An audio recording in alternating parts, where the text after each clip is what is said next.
El área real de la transmisión. El área real de transmisión de la energía en un tipo correa.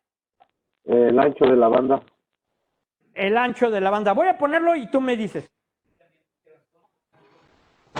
¿Son los qué? Flancos de la banda. ¿Quién dijo flancos de la banda? Exactamente. Está muy bien. Exactamente como todos aquí que nos dedicamos al mantenimiento.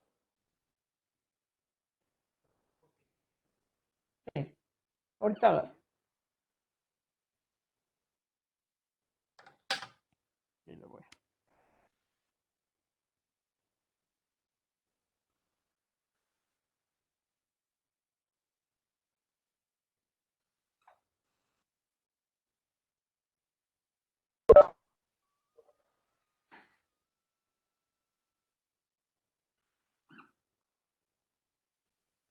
A ver, ¿se alcanza a verlo un poquito? ¿Me acerco? ¿Se alcanza a ver? Sí, se alcanza a ver. Sí. Perfecto. La persona que dijo, me quiero referir en primera persona, discúlpame, no tuve la oportunidad de los nombres porque quería primero que nos fuéramos involucrando y un poquito con esta dinámica de la pregunta y respuesta, que me fueran dando su nombre. ¿Me dices tu nombre? Carlos Herrera. Carlos, un gusto saludarte. Ahora sí que.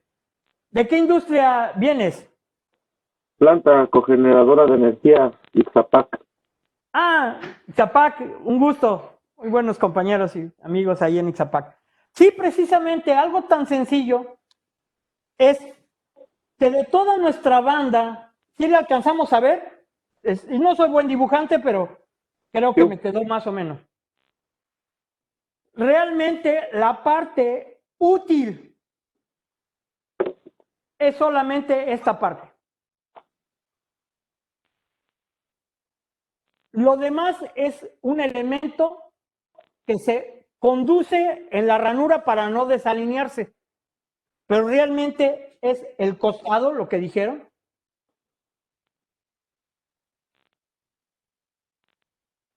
Y siendo el costado, primera pregunta. Ahí les va. Siendo el costado, entonces, ¿por qué apretamos tanto las bandas? ¿Por qué? Pues porque creemos que todo el conjunto es el que va a pasar y hacemos estirar creyendo que la zona de alineamiento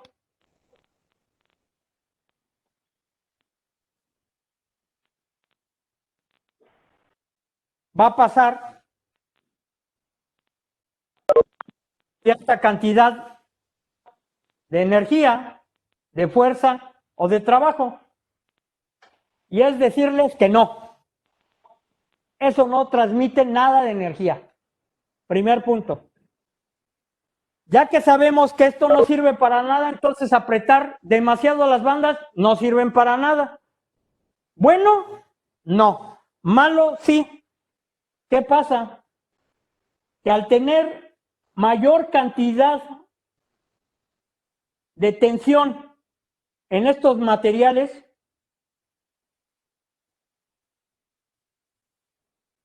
lo que vamos a hacer es que vamos a incrementar la temperatura. Ajá, porque la mayoría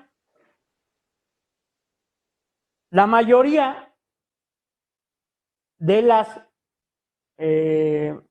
poleas o elementos de transmisión son de materiales dúctiles, ¿qué quiere decir? Fierro colado o aluminios. Y ahí les va. El primer problema que vamos a hacer, al tener demasiada tensión en una polea generada por una correa, vamos a generar que la fricción logre mayores temperaturas. Y a mayores temperaturas, ¿qué creen que le pasa al fierro colado? Porque como tiene tanto carbón, se va a empezar a hacer más suave. Se deforma. Como un gis. Entonces, si tenía una dureza al inicio, conforme más pase esta banda, va a lograr mayor desgaste. Y segunda, toda transmisión en poleas tipo B tienen un deslizamiento por naturaleza. ¿A qué me refiero? También creo que lo saben.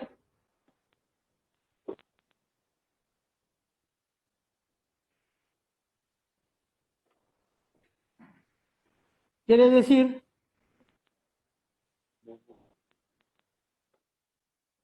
que conforme yo le vaya dando vueltas y logremos la temperatura, la presión ideal, nunca vamos a lograr que se sincronice o que el punto de arranque de la banda se conserve. Va a ser que cada vez que le vayamos dando la vuelta, como que mágicamente se vaya avanzando. Esa es su naturaleza. Este es un tipo de transmisión asíncrono. Entonces, regreso a lo mismo. ¿Para qué le aprietan si nunca van a lograr lo que en teoría queremos? Que no se patine. Al contrario. Y además, el propio perfil de la polea tiene una zona de trabajo. Y ahí les va. La tercera pregunta que normalmente, ¿ustedes creen que la zona de trabajo en las poleas es la misma en todos los tamaños de las poleas? A ver, ¿alguno me podría decir si el área de trabajo o la profundidad, mucha gente, por eso lo conocen por profundidad, de la polea es la misma en todos los tamaños? ¿Es la misma en todos los tipos? Perdona, ingeniero, soy José Luis Gómez, de aquí de Cargill. ¿Qué tal, ingeniero José Luis Gómez? Un gusto Sí, saludarlo. gracias, igualmente. Entiendo que pues la banda mientras tenga un perfil más grande, tiene un área de contacto lateral, ¿verdad? En lo que sería la zona, la V, más grande, una capacidad mayor, una mayor fricción y por lo tanto pues, una mayor tracción. Sí. Entonces, Parte tiene la solución. Ingeniero, les quisiera decir que eso es un elemento de ingeniería, es calculado, no es proporcional. A eso me refería. ¿A qué quiero decir? Que si ustedes tienen una banda, voy a decir un número, 5B, 5V, X, 500, que ya saben ustedes que son de 50 pulgadas, sí, pero a lo que yo les quería decir, que esta profundidad no es proporcional, es calculada. Entonces, ¿qué quiere decir? ¿Que la podemos revisar al tanteo o tenemos que medir? A eso quería llegar. No sé si ustedes han visto que para todos los sistemas de poleas hay unos calibradores, unos gauges, calibradores o gauges, que le llamamos, que son unos triangulitos. Esos triangulitos nos dicen qué grado de profundidad en la polea vamos a tener dependiendo el diámetro, y nada tiene que ver con la tensión, el diámetro de la polea. Y ahí les va. ¿Cómo podemos saber si tenemos o no tenemos que ser exhaustivos en esta medición? Ahí les va. ¿Han escuchado ustedes el término velocidad periférica? Sí, ¿qué se creen? Las bandas no son para todas las velocidades, las bandas B, ni tampoco para todas las potencias. Quiere decir que es un elemento de ingeniería, quiere decir que tenemos que tener un seguimiento estadístico, aunque no lo hacemos, no. Yo por eso estoy, y esa es mi finalidad, venirles a decir el por qué. Todos los elementos de una transmisión tienen como limitante una velocidad periférica. Casi siempre está sobre 6.500 metros por minuto.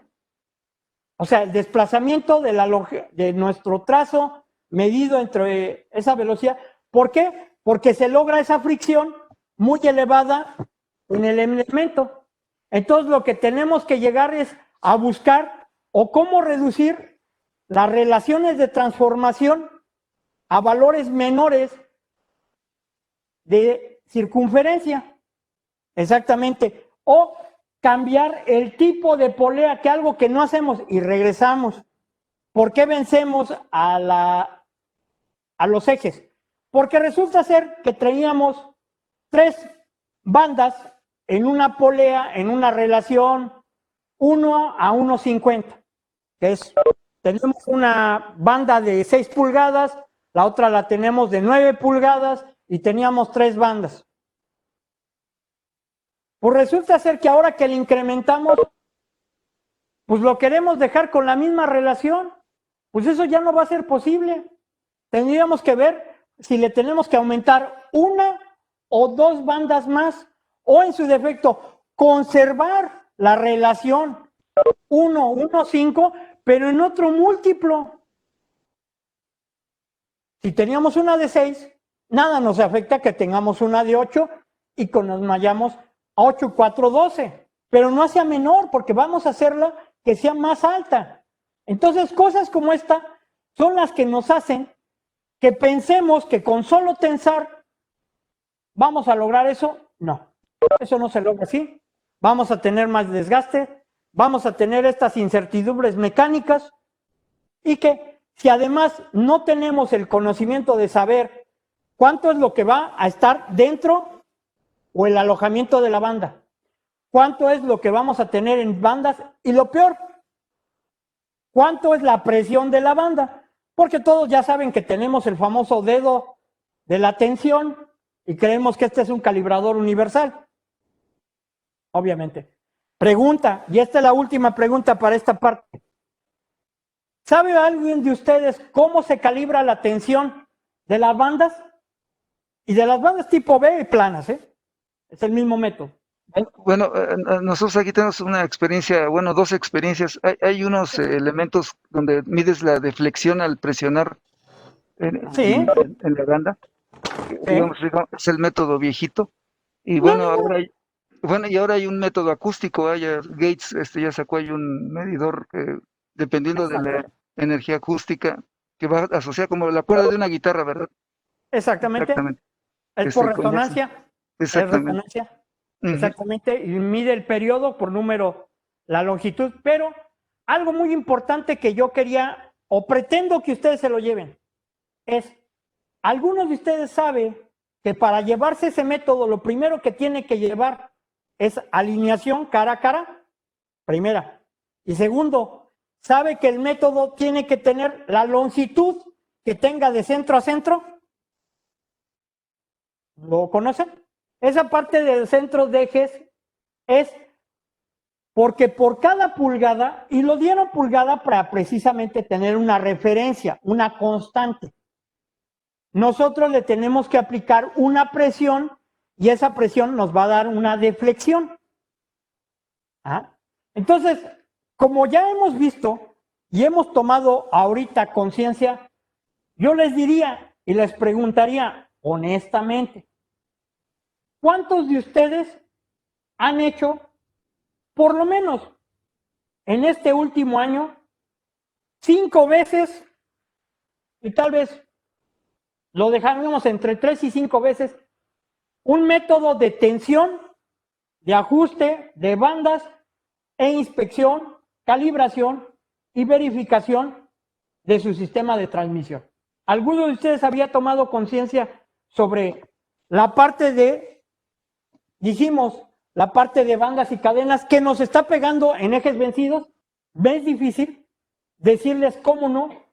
Cuando ustedes mandan un motor con vibración, ¿cómo no? Ustedes se van a encontrar con estas flechas vencidas. Que de antemano aquí a sus compañeros de Temisa, independientemente, yo he ido con gente de ustedes a diferentes análisis, a revisarlos, hemos encontrado eso. La primera vertiente que muy comúnmente es confundida con una desalineación angular o un desbalance es que hemos encontrado flechas vencidas y que normalmente tenemos cuando montamos bridas es que un motor le llaman el famoso mantenimiento. Y entonces entiéndanos ahora nosotros cómo Temisa, al revisar su alineación en puntos en el banco, revisamos que precisamente tenga esa colinealidad y que ustedes lo han visto en un cuadrante que se les entrega en el reporte. Yo he generado reportes para ustedes y diferentes compañeros míos aquí les han repartido y les han compartido reportes. ¿Se acuerdan que llegamos a lo que yo les comentaba de la famosa hoja de inspección, hoja que tenemos que tener? Porque la vamos a enriquecer fuera de estos 3 parámetros que es necesario. Ya, finalmente, mi obligación aquí es decirles para qué les sirve. O sea, no quiero vendérselos, o sea, es necesario. Pero esa, cuando llegamos, transmisión por bandas o transmisión con acoplamiento, sabemos que si encontramos un chillido en bandas, bueno, una cosa que tengo que ver. O este motor, cuando a veces se va al taller, lo mejor es cómo estaba en una banda o en un acoplamiento o en posición vertical.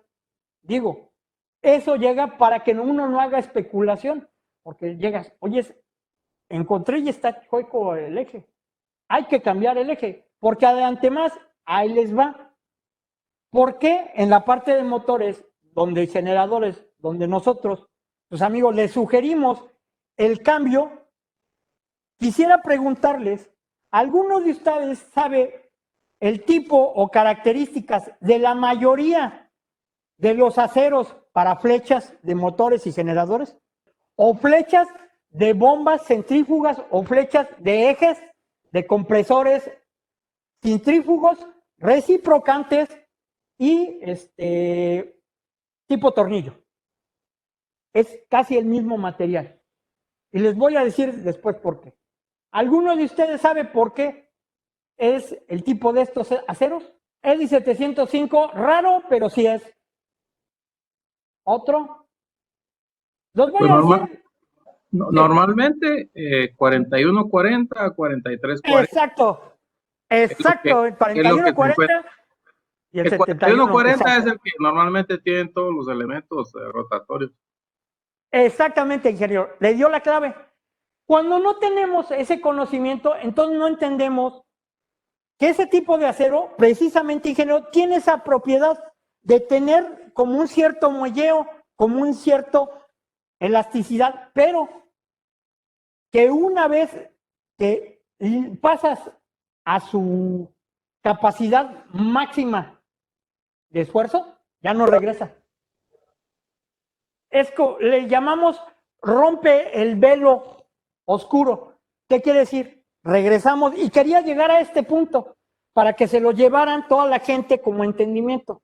No es porque fallen las cosas o no es porque este motor, voy a platicar, este motor que todo el tiempo estuvo trabajando en mi bomba de extrusora de 20 caballos, nada más lo metía en el molino y son 15 caballos y no pudo.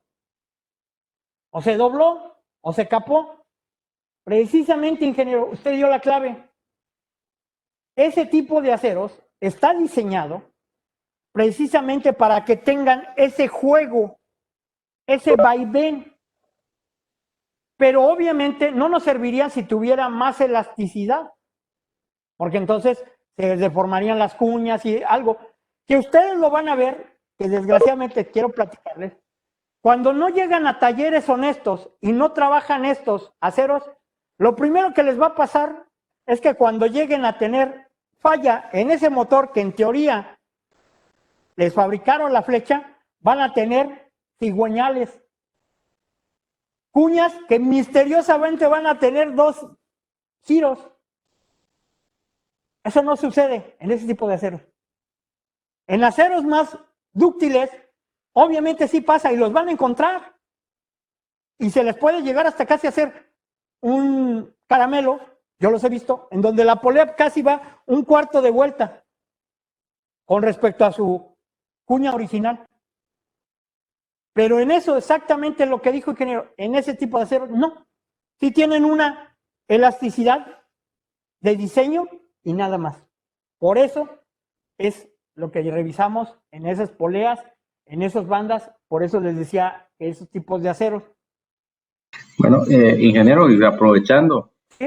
hablando del 4140, de acuerdo a la experiencia de ustedes, ¿es recomendable hacer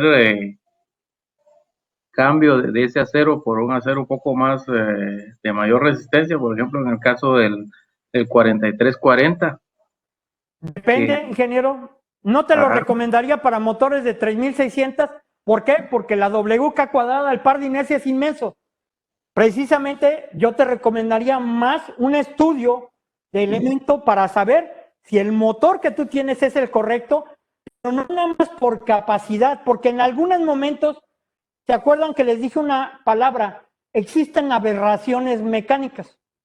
Aunque tu máquina sea para 20 caballos a 3600, puede ser que tu flecha no coincida por el diseño, el par de torsión, la elongación, el tipo de maquinaria, y para conservar tal vez tu método original de arranque, porque también no lo sé, hay unos que recuerden son a tensión plena, a tensión reducida, a reducida abierta o a reducida cerrada, o ya últimamente por arrancadores estado suave o variadores, desconozco. Pero de no ser así, tú expondrías a tu máquina a unos esfuerzos mayores y recuerda que conforme más duro es un acero, es menos resistente y menos dúctil. Entonces, lo que yo te recomendaría sería ver si tal vez ese acero te pudiera servir, pero en una capacidad mayor. Obviamente te daría un diámetro mayor. Es cosa que fíjate que es uno también de los principales problemas que tenemos en la máquina, los famosos upgrade o incrementos de capacidad, porque nunca tomamos en cuenta estos detalles. Y te digo, una cosa es la capacidad mecánica y otra la aberración mecánica. La aberración simplemente es que no es posible, aunque tú tuvieras todos los elementos. Sí, perdón, ingeniero, mencionaste dos aceros, ¿no? El 4140 y ¿cuál otro? Y el 8140. 8140. Exactamente. Hay otras más gamas, precisamente todo es por el cálculo del par de inercia. De antemano ustedes lo han escuchado que siempre se maneja cuando estamos platicando de vehículos y de carros y arrancones, que las bielas templadas, que la biela reforzada, que la biela en vez de aluminio acerada. Obviamente, todo depende de qué es el momento. En un arrancón, pues obviamente necesitamos proyectarle toda esa energía en un pequeño instante y después va a tener un decaimiento. En una parte de tipo de inercia o de grandes energías de pico o de impacto, pues obviamente que lo que necesitamos es que sea dúctil y resistente, pero más dúctil porque va a tener esas variaciones. En realidad lo que queremos es que se conserve en el estado natural. Ahí te va. Yo como el acero te comentabas, el 43, yo lo he utilizado para bombas donde la carga ha sido reducida. ¿Y a qué te platicaría? Tenemos una bomba N número donde la voluta natural o la entrada natural es una 3 pulgadas, 3 pulgadas de salida. Pero obviamente ese nos da mayor caudal. Pero ahora le vamos a poner 1,5, 2. Aunque sea el mismo armazón de la... Ahí sí, porque podemos tener un incremento de vida útil. ¿Por qué? Porque obviamente la flecha salió con la necesidad natural de fuerza o de energía de impacto. Pero tú dices, mira, ingeniero, como es de 3600, pero está sobredimensionada, vamos a llamar el conjunto, más no el sistema de bombeo, porque obviamente redujeron la voluta, aumentaron el plato o el contraplato y redujeron la salida. Pero el conjunto de valero y flecha conducida es el mismo. Entonces ahí sí podríamos tener un upgrade, porque con esa alta resistencia, evitaríamos el desgaste que tenemos propiamente por los ajustes mecánicos o por el tipo de fluido, cuando tenemos mucha variación o que llega muy disperso o cavitante o algunas cosas como esas. Que dices, mira, ingeniero, lo que pasa es que como es tan chiquito el cuñero, pues que obviamente el cuñero sabemos que es un material suave que vamos a procurar que tenga un desgaste, porque esa es su finalidad, me está dañando el portacuñas. Ahí sí, ¿sí me entienden cómo tendríamos que ir viendo la parte de ingeniería? Aquí está, rodamientos de tipo antifricción y deteriorados. Ahí les va. Esto es algo muy típico. ¿Alguno de ustedes se acostumbra que cuando llega una máquina se hace un yellow line, un seguimiento o un paso cero de las condiciones ideales del equipo? ¿Sí lo hacen ustedes? Cuando tenemos equipos nuevos o tenemos cambio de motores, hacemos una línea base y hacemos el levantado para tener los datos iniciales. Ahí te va. Voy a preguntar y ustedes me van a decir si lo hacen. Revisan la posición y, en este caso, la tarima, y me voy a referir a tarima, donde nos llega el equipo. ¿Por qué? Primero, un equipo mecánico debe de llegar en una base sólida o una base flexible. Es lo primero, ¿eh? Y eso no lo digo yo, lo dice un ISO, que es un ISO representativo de embalaje de maquinaria y motores, ¿eh? Pues debe ser una base rígida, ¿no? No, una flexible, por eso es una tarima de madera, la recomendable. O puede ser una tarima plástica. Les voy a empezar a decir, porque es la razón, ¿verdad? Primera, es lo primero. Un motor que llega sin una base flexible, aunque sea de reparación, salvo que haya sido de un día para otro, aunque yo también les recomiendo que siempre pidan o manden una tarima para que les manden sus motores o sus generadores que lleguen en sus bases. Ahí les va. El motivo es porque siempre el señor gravedad está trabajando en todo tiempo. Por eso les preguntaría, como manera de analogía, ¿un valero se almacena acostado o se almacena parado? Acostado. Acostado. Exactamente. Un valero, ahí les va, un valero que no tiene setas, se tiene que lavar antes siquiera de instalar. Sí saben qué son las setas, ¿no? Sí, sí. A ver, Las tapas. las tapas. Sellado. No, el sellado es bueno, el sellado, pero aquí empezamos desde el valero. Sí saben que un valero que viene sin setas, lo primero que se debe hacer, y mucha gente es a darle la vuelta. Primero, mal. Cualquier curso les van a decir que es lo peor que le pueden hacer. Ingeniero, ¿puedo opinar? Sí, claro, adelante, adelante. Sí, digo, tuve una experiencia, digo, no sé, igual estoy equivocado, pero bueno, entiendo que el rodamiento, cuando viene sin las tapas estas metálicas, Sí. o con obturación, sin obturaciones, Sin obturación. viene en una bolsa sellada y con una lubricación de planta para evitar la oxidación. Sí, Y no se debe manipular. En el momento que exacto. se te ocurre abrir la bolsa y como dices, lo pruebas, lo estás empezando a contaminar y le estás Exacto. quitando vida. Lo que Es una mala práctica eso, ¿no? Y luego, por malísimo. ejemplo, si dices, ¿sabes qué? Me equivoqué y ahí doblas lo metes en la cajita y lo devuelves al almacén, no, pues ya le estás pegando. Muchísimo. Por eso, este tema, por eso regresaba. Es muy típico y les voy a decir por qué. Porque lo dijiste claro, ingeniero. Trae una lubricación de embalaje, no trae una lubricación de trabajo. Lo que trae es un compuesto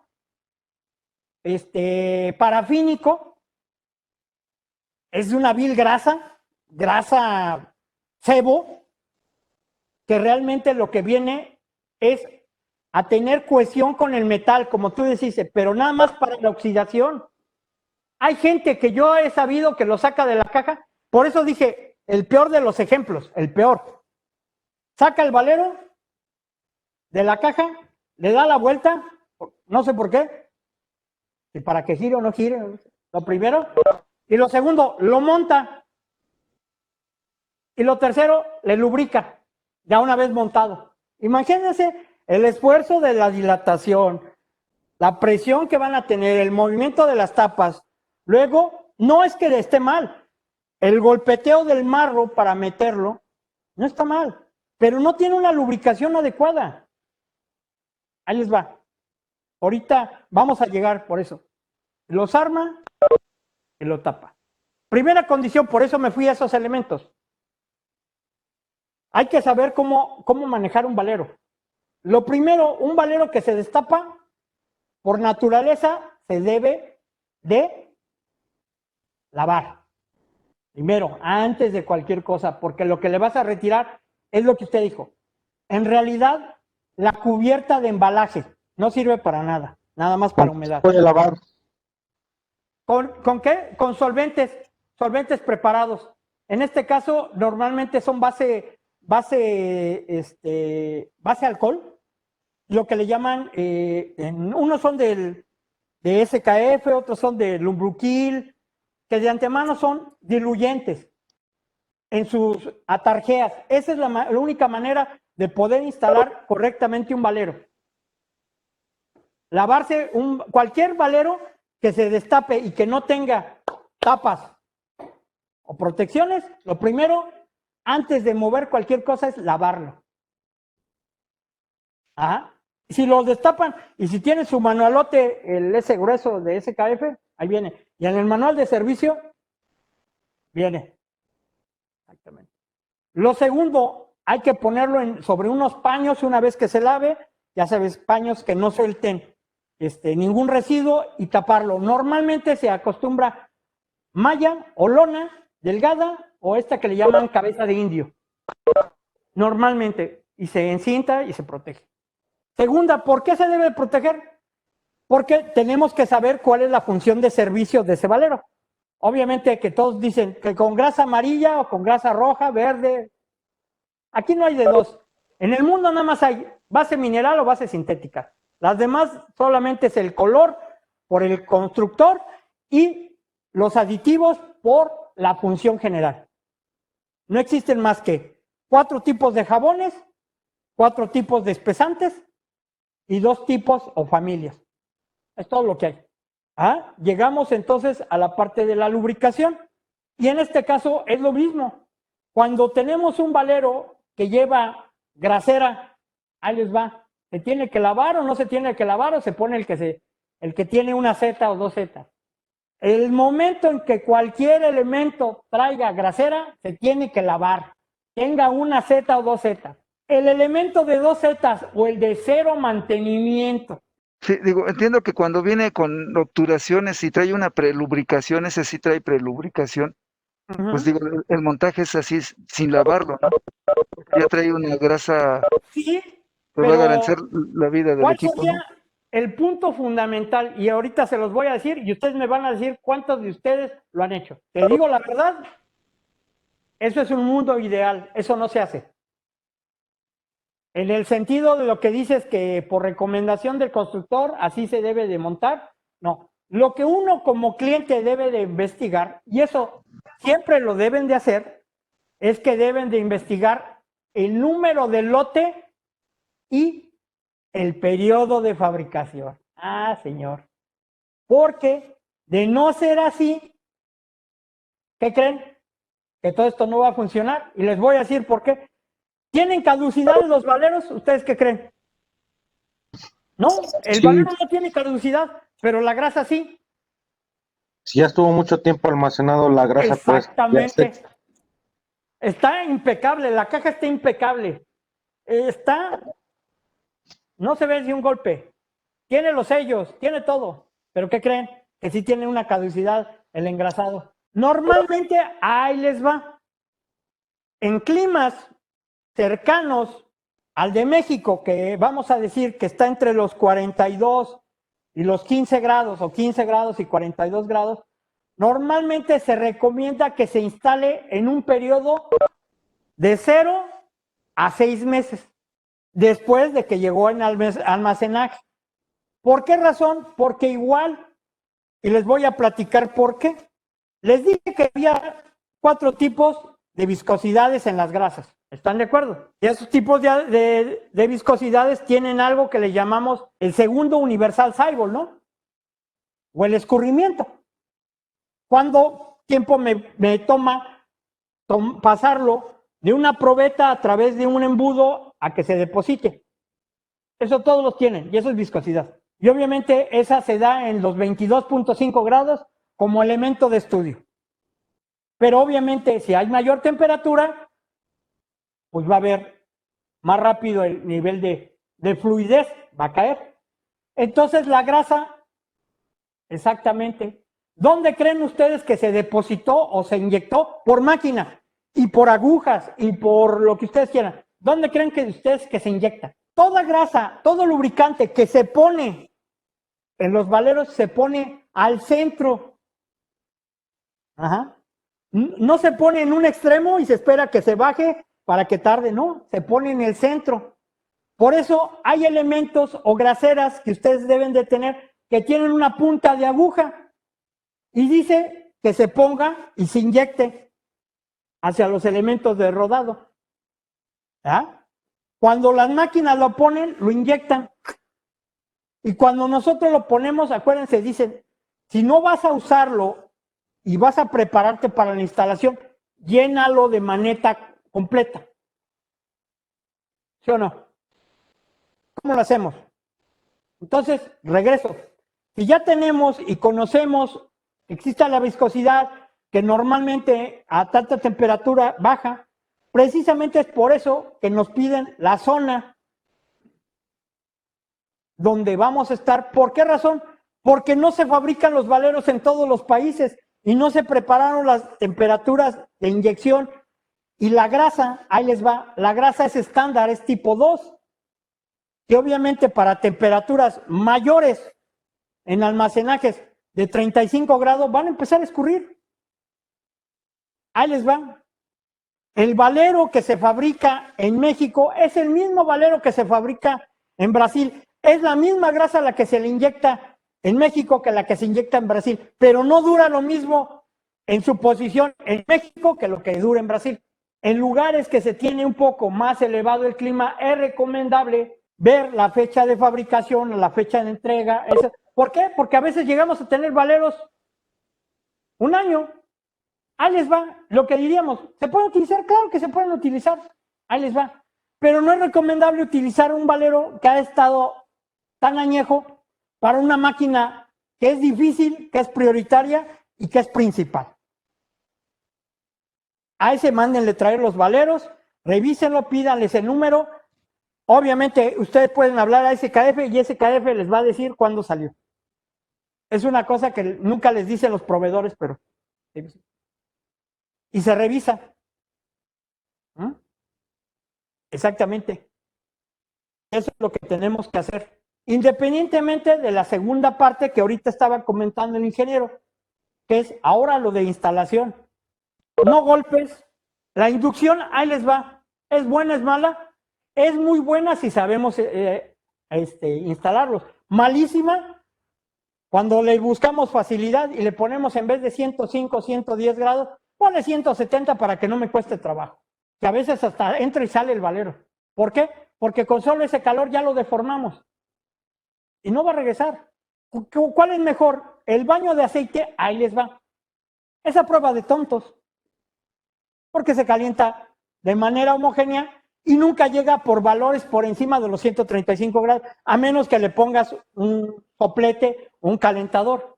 Ah, sí, el baño de aceite se busca normalmente un aceite grado mineral que precisamente tenga una viscosidad media, un medium, 168 grados ISO.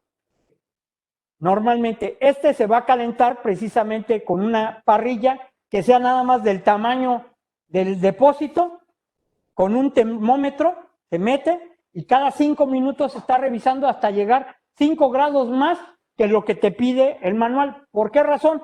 Porque el aceite se empieza a calentar del centro hacia afuera.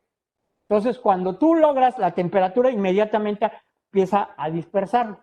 Y cuando tú tienes que meter el valero, normalmente, ahí te va, se mete a partir de los 100 grados para ya nada más que llegue el diferencial. Hay mucha gente que lo mete y antes de que le entre el aceite, a veces hasta se lleva a la basura. O sea, el depósito tiene que estar lleno, obviamente dejarle el espacio donde va a llenar el valero para que no se derrame, debe estar limpio, debe de esperarse a que llegue a los 100 grados y colocarse no con contacto directo. Se tiene que hacer una base como la misma que se pone en una AliExpress a baño María, que no esté en contacto. ¿Cuánto se sugiere? De 1 a 2 centímetros. Una basecita. Exactamente. Pero no debe estar en contacto directo con la lumbre, o en este caso con el primer contacto, que sería la parte inferior de una lata, de un depósito o de una olla. A partir de los 100 grados, esperarlo a que nos llegue a la temperatura que cada valero tiene en su manual. También SKF sí cambia los valeros, no es cierto que no. Si un valero ustedes tienen y checan su número de serie que está en los números quintados, en el número de fabricante, porque tienen trazabilidad. Recuerden que todo aquello que tiene las siglas ISO 9001 tiene 3 trazabilidades: almacenaje, fabricación y elementos de construcción. Que no se los mientan, ¿no? O no sé si ustedes que manejan algunos de sus industrias ISO 9001 me corrigen, pero yo que sepa, la cadena de suministros, la fabricación y los elementos de construcción o la materia prima. Eso es lo que tiene ISO 9000.